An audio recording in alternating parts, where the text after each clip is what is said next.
Today's episode is brought to you by the PM Prepcast, which you can find at pmforthemasses.com/PMP. This is the best way to prepare and pass the PMP exam on your first try. And I'll have more to talk about later in the show, but for now, let's get started. Project managers, have you ever felt like you should get that promotion or a better job? Start a business, write that book. Have you ever felt you were made for more but didn't know where to start? Welcome to the PM for the Masses podcast with your host, Caesar Abaid. Learn from the experts, think outside the box, have a voice, network, and be extraordinary. PM for the Masses podcast. Well, hello everyone and welcome. I'm Caesar Abaid, your host, and this show is your regular reminder that your career matters more than your job and that your life is a project and you are the manager. Whether you work for a company or for yourself, your job stability is really just your ability to land that next gig, if that's what you're looking for. So join me in practicing intentional, planned, and value-adding relevance, starting right now.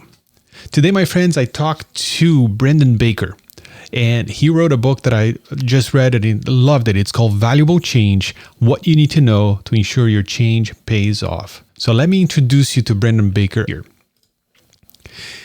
In a world filled with armies of consulting graduates sitting in dimly lit rooms, retroactively justifying why the latest transformational initiative went ahead, Brendon is converting others to a radical new idea, which is to keep it simple. We are all involved in changing our organizations, whether we know it or not. The issue is the industry has overcomplicated it. From the obtuse jargon and untold reams of paperwork, it's just too hard, too confusing, and too academic. Couldn't agree with this more. You don't have time for that. No one does. As a leading expert in the field, Brendon Baker has consulted on over $10 billion in change across a range of industries. This has included public infrastructure, business and cultural transformations, shared service implementations, restructures, process overhauls, technology deployments, social policy, and more. So Brendon Baker is the managing director of the Valuable Change Company, and his mission is to help change leaders drive real value. Hello, Brendon. How are you? I am well. How are you, Caesar? I'm doing okay. So listen, I hear your accent, and I noticed in the spelling of your book that's kind of peculiar, and the examples you use. So I'm assuming you are on the other side of the world from me. I'm in Canada. Where are you located? Yes. So I live on the outskirts of Canberra in Australia. I figured. Yes. So it's a bright and sunny. No, I lie. It's 5 a.m. here, so it's the sun's not quite up yet. Well, I appreciate me and the audience appreciate you being up so early to talk to us today about valuable change. I'm excited to be here. All right. So I always talk about project management and project managers being agents of change, and because every project really changes something, right? So it's by the very definition. If you go and look in the PMBOK guide, a project is a unique endeavor that generates a new thing, and so by definition, we are all working towards some sort of change. And every once in a while, I come across a book that's very practical, and I'm taking notes, not just for the interview, but actually for my own jobs. So I started applying some of these things right away. So let's start there then. What do you think is the difference, if there is any, between a project and a change initiative? In all honesty, I think they're just terms describing the same thing. I think a project, I've seen projects masquerade as programs. I've seen programs masquerade as projects. I've seen change initiatives masquerade as everything else. Really we've created these terms to try to differentiate in terms of even size or how we're breaking these things up. But really, it's all change. And it's all... It really is. It's all a concerted effort to change from either A to B, or do A to B, or get someone else to do something different. But it's all an attempt to change something about the organization. Yeah, and I think sometimes it's useful to, and let me know what you think of this, but to look at, let's say you are given a project to manage, to look at this as, okay, I'm actually going to be changing this organization, and this is what this project is doing. So to envision a future in which the organization is different because of what you're doing. Absolutely, absolutely, and that's to be honest, that's exactly where I start my book, which is this idea of starting with why, which I know is it's that's very much a Simon Sinek, right?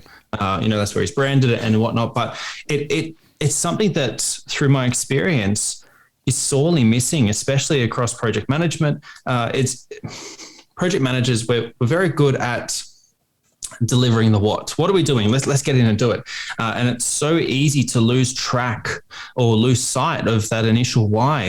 Why are we actually doing this, and what does success for us look like, and with the loss of that context, it's very easy to see scope creep. It's very easy to overcomplicate, to overdevelop, but coming back to that core why, which is one of what I call the three valuable questions. Why are we doing this? That really keeps your change, your project, your program, whatever you want to term it. It really keeps that on the straight and narrow, for lack of a better word. Right. And I think that this is a skill set, and I've talked about this in different episodes. It's a skill set that we're missing from our toolbox as project managers, it's a little bit of the strategic thinking really around what it is that you're doing, right? Like you said, we're really good at, okay, this is a deliverable, right? So how do we make this a reality? And then we're really good at breaking it down into smaller parts and sequencing these tasks and creating schedules and budgets and communicating. But why are we doing this? It's not a question that we often ask. And then on the other hand, if you work with folks like who are like product managers, there's such a strange focus on, what is the problem you're trying to solve? And sometimes the focus is so much on that of the why, but they lack the skills to actually make that a reality. Yes. And then you have the idea people, quote unquote, who likes to throw out ideas without any backing of why they are valuable and any semblance of how to make them a reality. So I think if you as a professional can borrow from these three areas, like the ideas, the why, and the how, and we're going to get to that because you break that down so well here. I think that's something we can all level up on. You agree with that? Oh, absolutely. Absolutely. And to be honest, that's why I really like the way you've described it. And there is a common thread that there's almost the proof is in the pudding in this. And that comes through in what I call the second valuable question, which is how do we plan to prove this? And how are we going to prove this? And what does success look like? But really, it's about that element of proof. And so whether or not you're an ideas person, whether or not you're an excellent deliverer, or whether or not you're obsessed with the why, it all really comes down to the proof. Okay. And that takes us to my next question, which is about the three valuable questions. And this is important because you keep going back to them throughout the book. And I'll read them out. And then if you don't mind going into each one of them. So the first valuable question is, why are we doing it? The second one is, how are we going to prove it? Which is a different way of wording that. I really like it, by the way. And the third one is, what are we doing? Can you talk a little bit about each? Absolutely. So those three questions form what I call the core of every valuable change.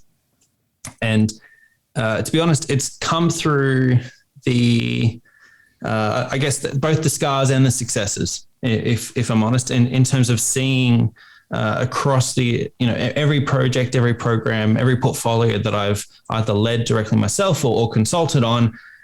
There seemed to be a consistency in that they weren't all answered nice and clearly, if I'm honest.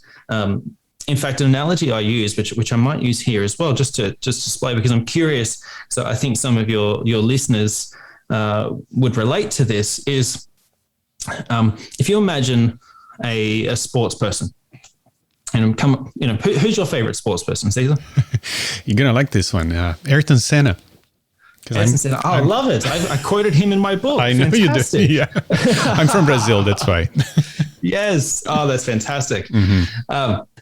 So if you were to imagine Senna and imagine that he's, imagine him, and he was a very fit, like you have to be to perform at that level. Now we're going to make some changes to his body. We're going to replace one of his legs with a peg leg. We're going to swap out his other leg with, not swap it out. Rather, we're going to engorge it and swell it up and make it really large. We're then going to kind of just delete his torso completely and create this abomination where the head attaches directly to the pelvis with these really unusual legs. And so my question to you would be, would you expect him to perform at that same level? Absolutely not. Absolutely not. Exactly. And so the reason why I use this analogy is that if we imagined our projects to have a spine, then we can essentially imagine our why would be the head of the spine. The middle of the spine would be our so what, which is really our what is the value and what is the impact and what is the connection between what we're doing. And then the legs of our spine for our projects is our how and our what, how we're going to do it and what are we doing and that whole element that we're also good at. And the other leg is the proof. And so what I see so often across my clients is that how is heavily overdeveloped. And so, coming back to the analogy, that's that overdeveloped, that heavily swollen leg. That's normally heavily overdeveloped. Then we have the proof leg, which is normally arbitrary. It's normally almost imagined, in that it's filled with false numbers and all kinds of things that are just enough to get the funding and just enough to get it over the line. And so in the analogy, that's the peg leg. Then we have the unusual connection where we're basically deleting the torso. That's really indicating the lack of connection between the why with the how and the proof. And as soon as you break that connection, you lose that connection, you are creating this abomination. And yet this is exactly what I see across so many of my clients. And so building out that spine and strengthening each of those areas equally, it goes a long way towards building out what I call a valuable change. Mm-hmm. Love it. Yeah, it's so true. I think you have an example similar to that one, the abomination of the head on the torso, and it makes so much sense. And one thing that I find too is, if you're managing some sort of change, can you tell a story around this? In a way that answers those questions of why are we doing, how we're going to prove it, and what are we doing, and the so what, to an audience of people who have a stake, right? Like, can you come up to the CEO of the company and explain this change or this project, telling a story that incorporates those answers? And if the answer is no, it's time to go back and back to the drawing board. Cool. So, okay. So, and I'd like to see what you think about this one as well, because this, I find that, you mentioned that folks tend to focus so much on the how, right, to deliver it. Yes. And here's my theory. And if for folks who've been listening to this podcast, they might have heard this before. A lot of folks in this industry of project management and product, and they tend to come from technical backgrounds. And they went to school for engineering or computer science, right? They like numbers and they like methods and they like formulas.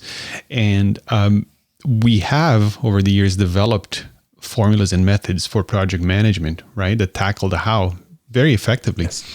And I think it's folks like us, we tend to gravitate towards these formulas. And that's why, for example, I think this is why the seven whys of Toyota, it's so popular because, okay, basically they're trying to get to a root cause using a formula. And we like that. So I see your book as an attempt to formularize, if that's even a word, this way of thinking, so that we can use the project to prove its existence, for example, right? In a way that is, hey, here's a formula for that. Yes, absolutely. And I really like that you caught on to that. I've been accused through my life of being a systems or a systemizer.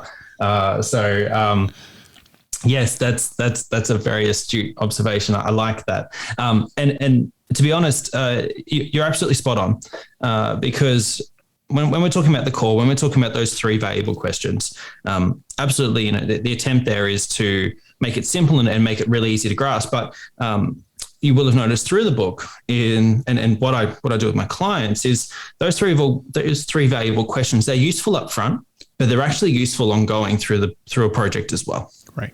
Because they evolve. So the first one, the why are we doing this, that evolves once we're in flight, once we're in going, that evolves to become, is the why still valid? And really that's answering that ongoing business case or that ongoing business need question, as in, is this actually still going to deliver and solve the problem or realize the opportunity that we're looking for here? And there's really nice, easy ways to look at that. And similar with the other two is, how do we plan to prove this, or how will we prove this? Becomes, what are the early indicators showing? And the third one is probably the one that we're most comfortable with, especially as project managers, is that, what are we doing? Becomes, are we progressing as expected? And that's really, that's your standard status reporting, and that's well entrenched. But what I am suggesting is that we probably need to do a little bit more work in terms of continual validation of why and checking in on that. And it doesn't have to be a heavy process. And similar with looking at the early indicators for the direction of our proof. Mm-hmm. Yes. Yeah, I agree with that so much. When it comes to process, my take is always like the last item, the last checkbox on any process should be, is this process still valid? You need to check that before you use it again. Because, absolutely. I like having a built-in positive or negative feedback into the process itself. So it's actually looking within the project that you're trying to move forward, right?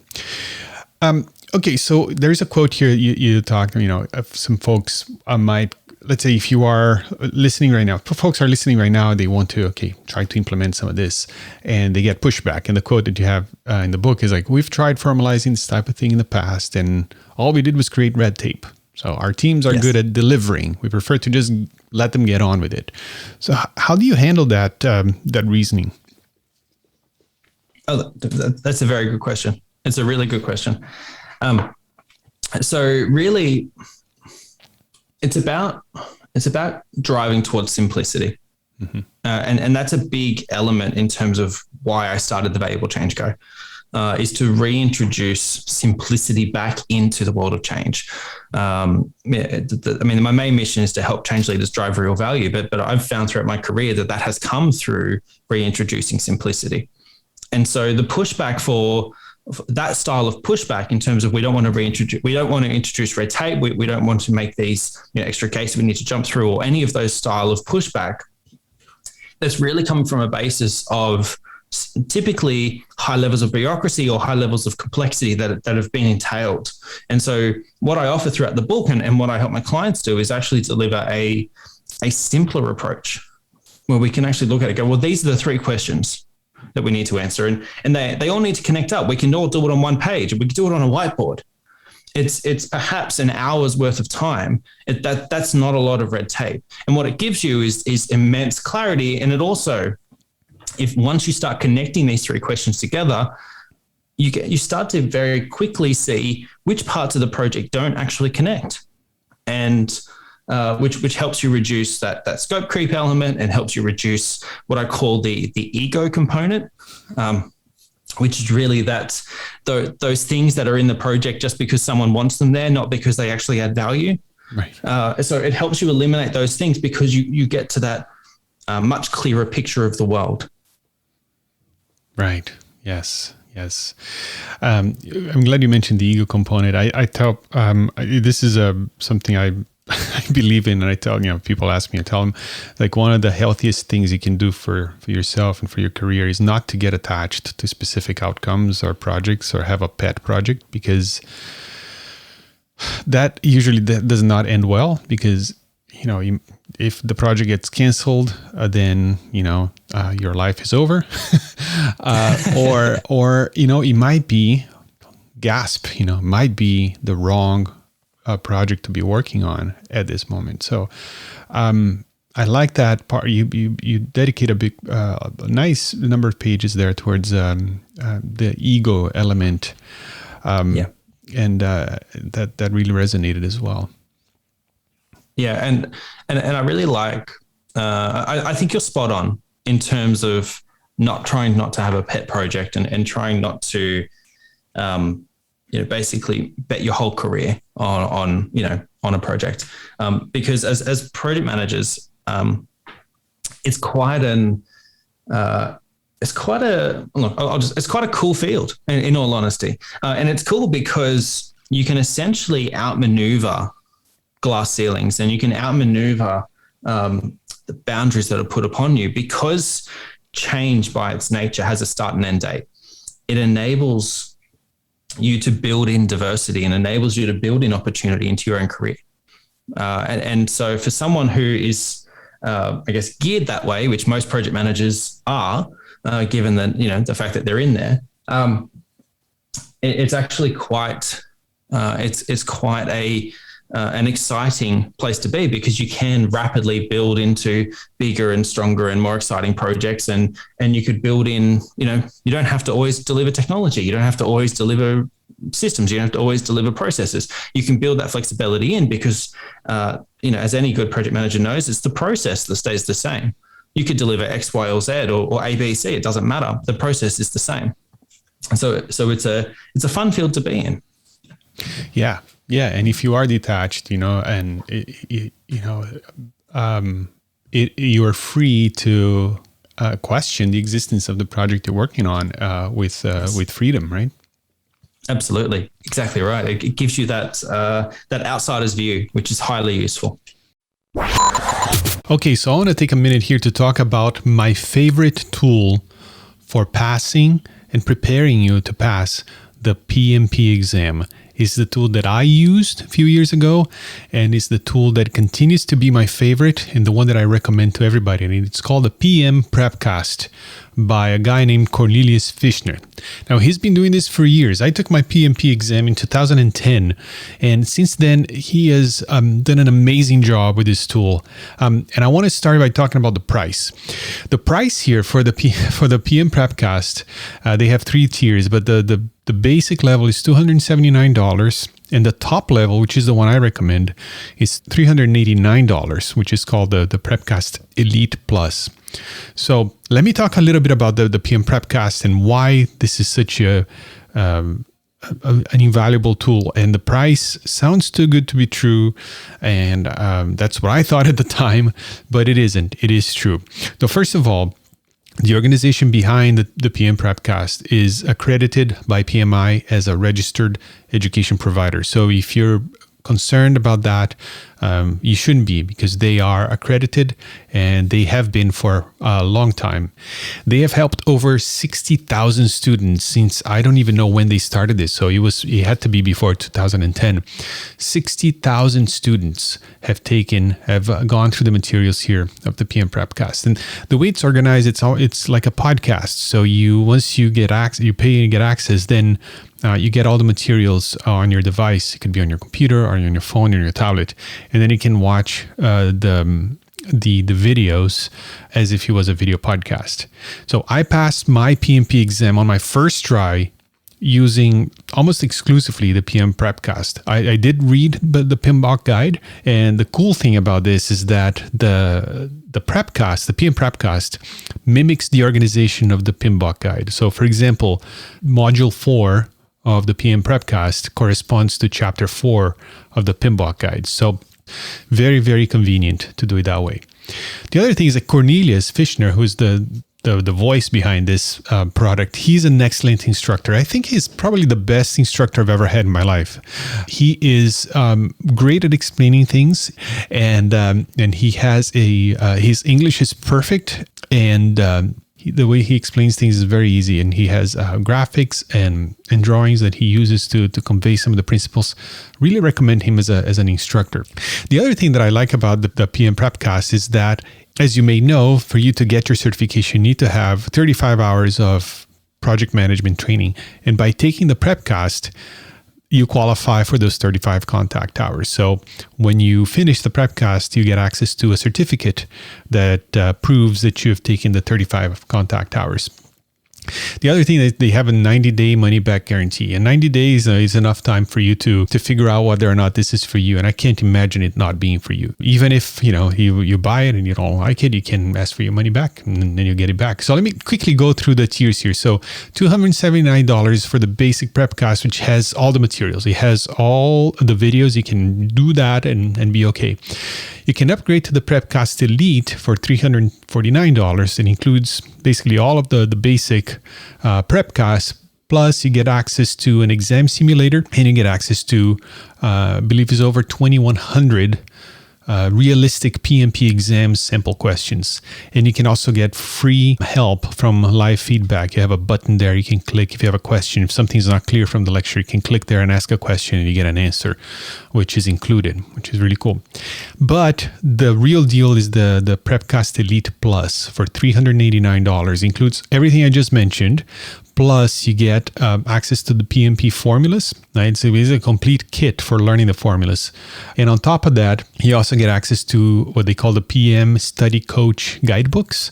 They call it like the GPS to the PMP exam. So not only you get all the materials and all that stuff, but this is a guidebook that help you, it basically steps you through a week-by-week PMP study plan. You can follow the step-by-step plan that they offer. Not only have access to the materials, but what to do with the material. So this is all included. Again, that's the PM Prepcast Elite Plus for $389. So if you go to pmforthemasters.com/prepcast, you'll be able to get access to this.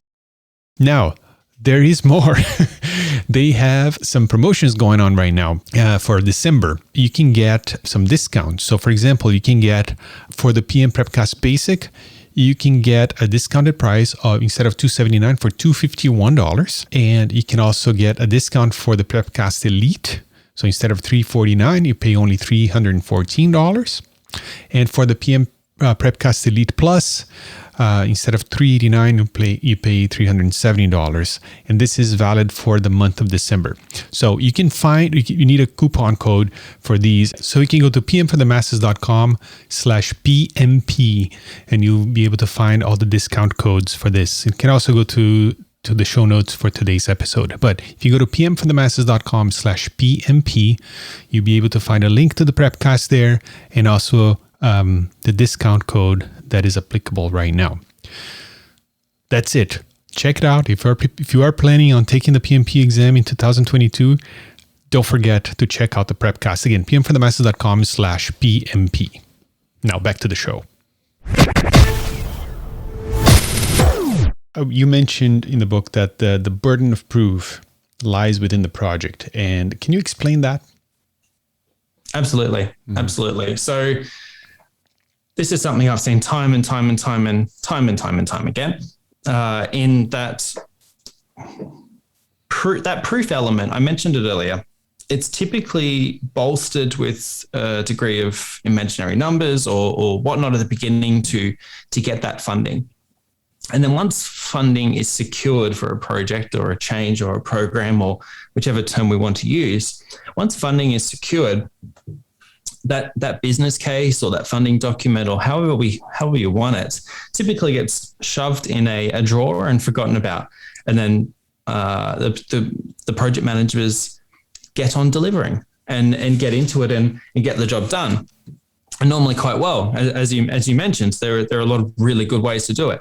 And then the project ends, and then that's kind of it. There's no real there's never usually a real check back. There's occasionally a post-implementation review. There can often be a lessons learned or retrospectives or whatnot, depending on your delivery methodology.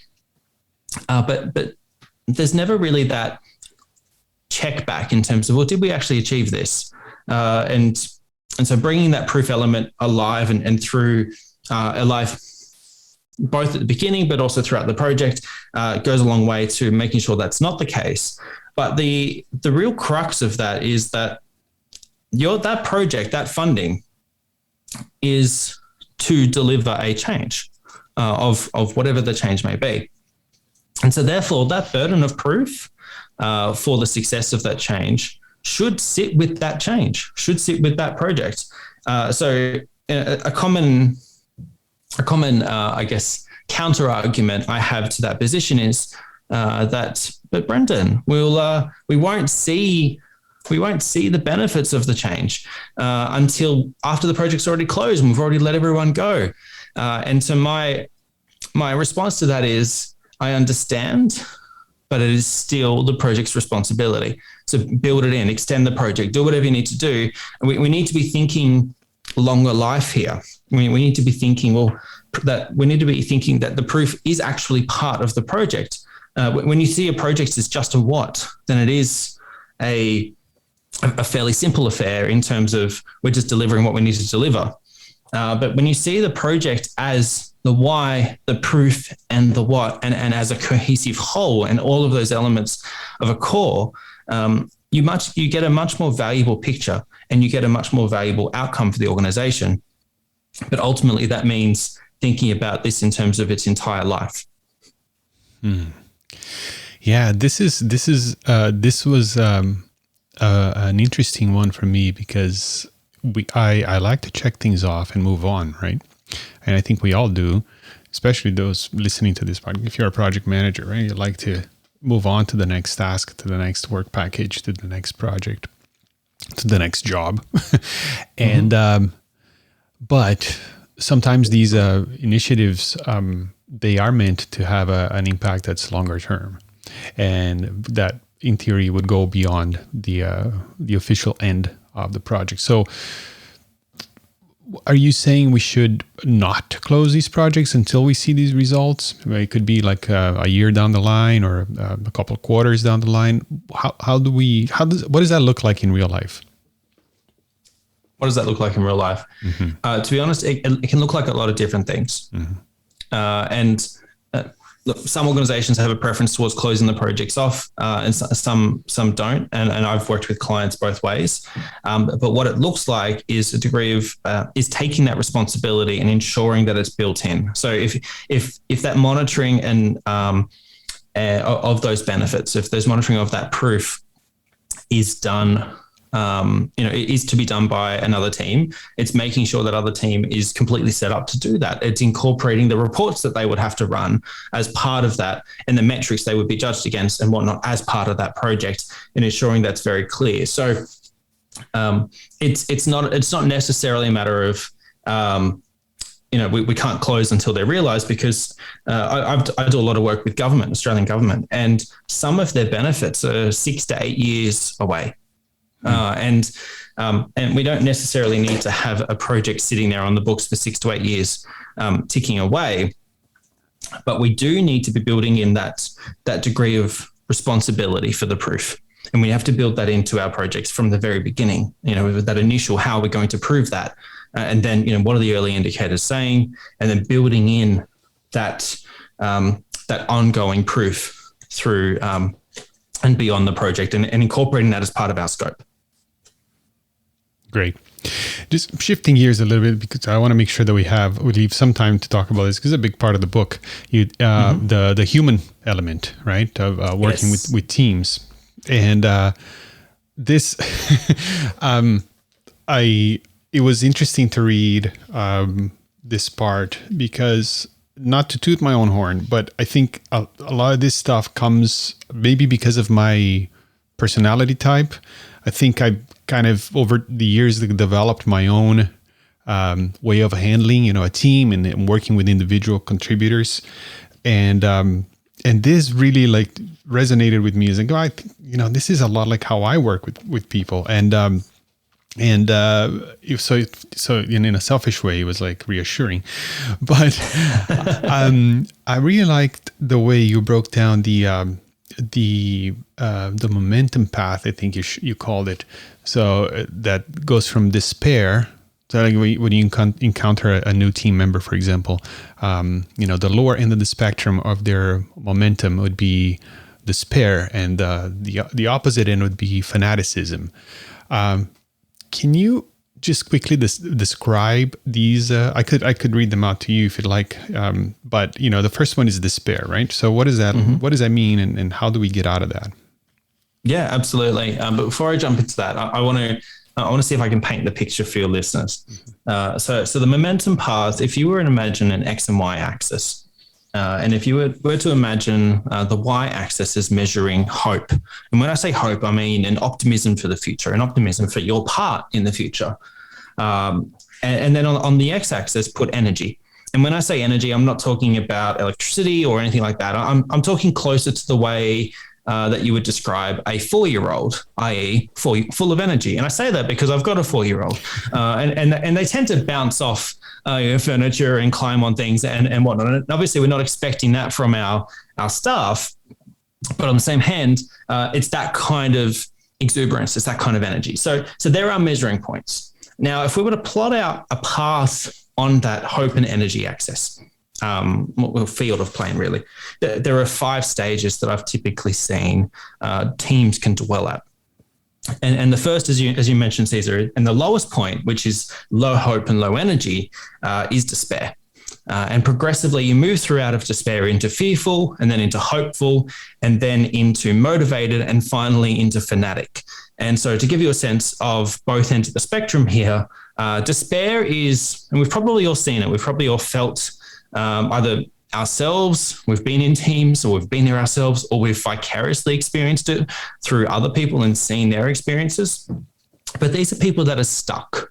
These are people that don't like where they are. They don't like the work that they are doing, but they feel stuck for whatever reason. They're unable to leave their situation. And so there's a couple of really interesting indicators for people that are in despair. And those are typically high levels of absenteeism. There's never any sick leave left. They're packing their bags ready to go the minute that the clock turns 5 or 4 or 6 or whatever the shift is. But they're out the door as soon as they possibly can. They're doing the bare minimum to get by and no more. And these are people that aren't fulfilled by their job, that they aren't even excited to be there. They're doing it because they're stuck. And so that's that bottom end. That's that low hope, low energy. That's despair. Now, the complete opposite end of that high hope, high energy, that's what I call those that are fanatics. And so to paint you a picture of fanatics, think of those people that lined up and camped out the front of an Apple store for, 48 hours, something absurd, just to get the new iPhone. Or the people that, the self-proclaimed Potterheads, the people that are really into Harry Potter, through that whole craze, who would dress up and attend the midnight launches and whatnot as an effort to try to prove their fanatic status, their fanaticism. That's the opposite end. And so you've essentially then have this scale in between. And as a project manager, as a change leader, it's really absolutely in your interest to foster and mature and care for your team to the point of pulling them up this momentum path. And there's strategies for every level. And I will answer your questions, Caesar, and how do we get out of despair? But what's first useful to know there is that the path has to lean towards hope before it moves towards energy. We have to work on building hope first, and clarity vision, clarity of the why, clarity of the core, that all of those things we've just spent 20 odd minutes talking about, that goes a long way towards initially getting that hope. But and you then need to, help them see their part in that picture. But ultimately, the reason why this is so powerful in our projects, and something that's, you mentioned earlier around PMI, and you mentioned earlier around how we've systemized delivery, and yet so often I've never seen, I've very rarely, if ever, seen any of these delivery type systems talk about motivating your people. And yet that is absolutely a component of successful projects. And every project manager could probably, hand on heart say, yes, that's part of the picture. And so this is the tool that I use, is to drive that up. And that's because change is hard. And driving change through an organization, you hit resistance points. Especially if you're driving a project that's over a year long, there is this natural motivational decay. And so it's really useful to continually be gauging your own teams, even if you have multiple teams, their momentum levels, and actively putting in strategies to pull them up. But to come back to your question, Cesar, around how do we pull out of despair? So I've already described what those in despair look like. They feel like they're stuck. And so the art of pulling those out of despair is actually in giving them an excuse for hope. Ignore energy completely with those people because they're not ready. And motivational tactics, things like, we could do this, and all that kind of thing is not going to work on someone that's in despair. It's going to bounce off their hard shell. What you need to cultivate there is this seed of hope. And you do that by giving them an excuse, because we humans don't like to be wrong, and we don't like to change our minds. And so we're not going to change someone's mind unless they have a reason to attach it to. We're not going to create that seed of hope unless they have a reason to attach it to.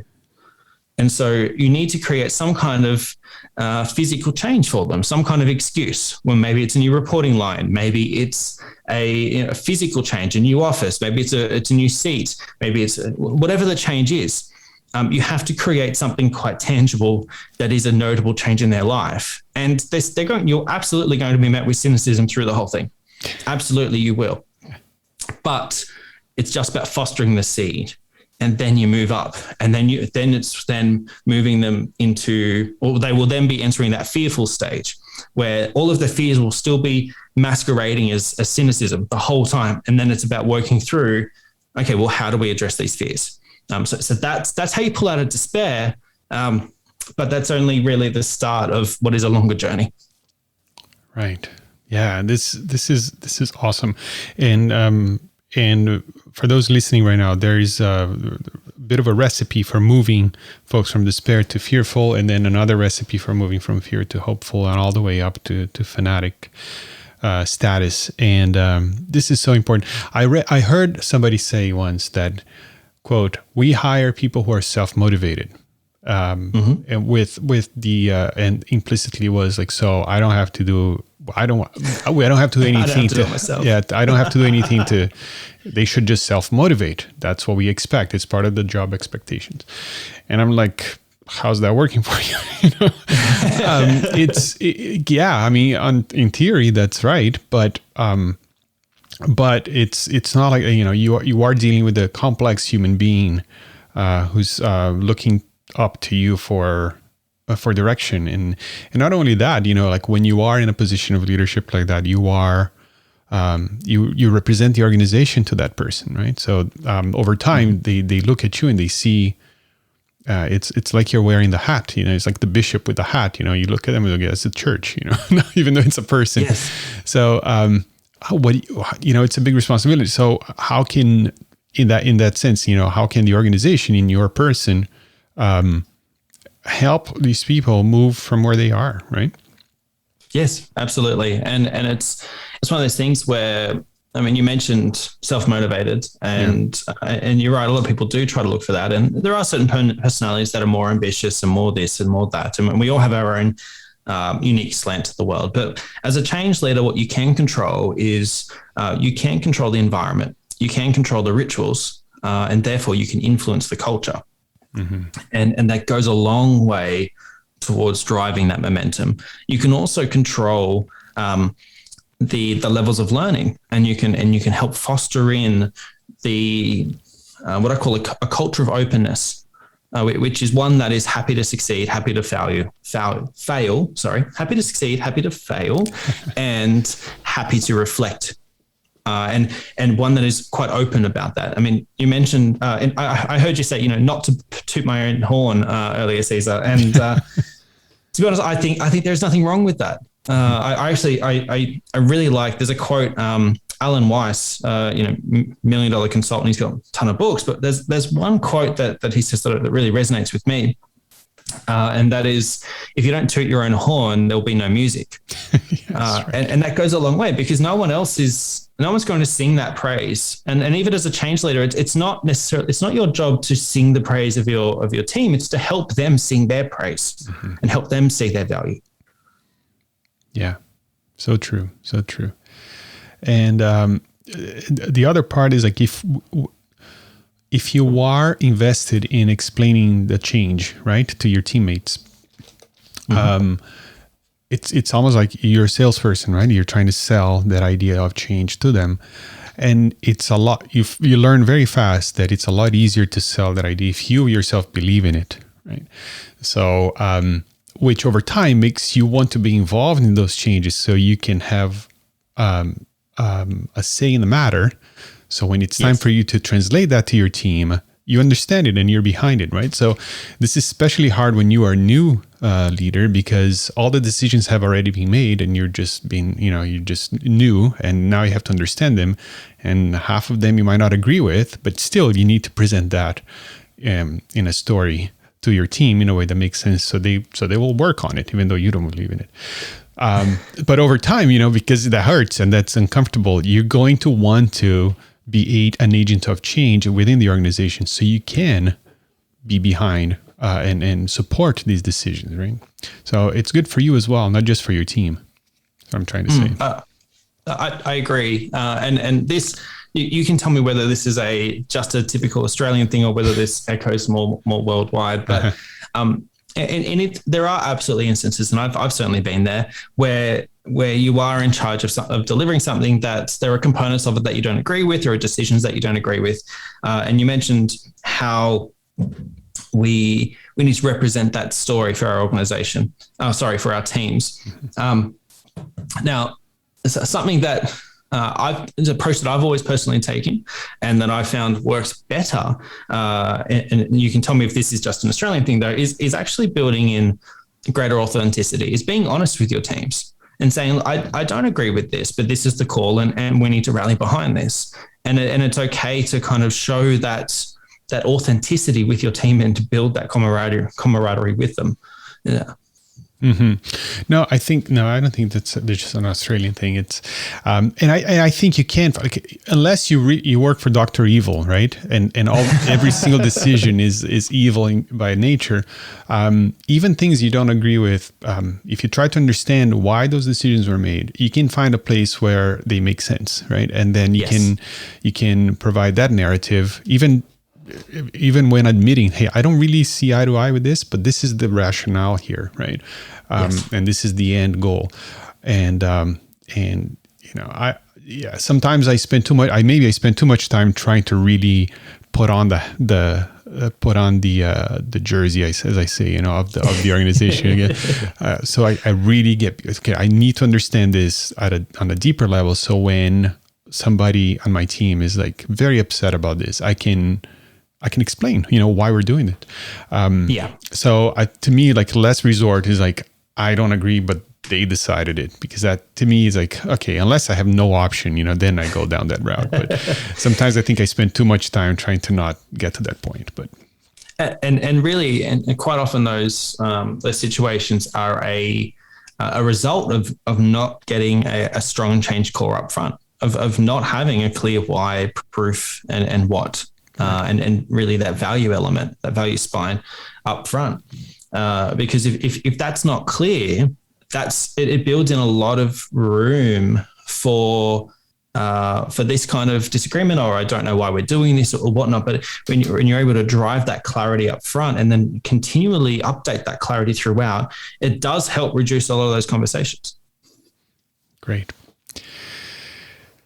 Brendon, this book is awesome. So you like cars, I can tell, and the way I'm looking at this is, it's almost like this is the rules of the road before you can actually go and drive, which is project management. So, I have people coming up to me all the time and asking, what is a primer? On project management, I learned from that I need to level up on that. And let's say it's a new leader, right? From a like an operations team, they don't really do a whole lot of projects, but and I'm going to start recommending them read this first and then go into some course on project management, because it does provide a great narrative of why we're making this, why we're doing a project, and folks will have a better understanding of, okay, where does this fit in the story of this organization in a way that I hadn't seen before. So thank you for writing this.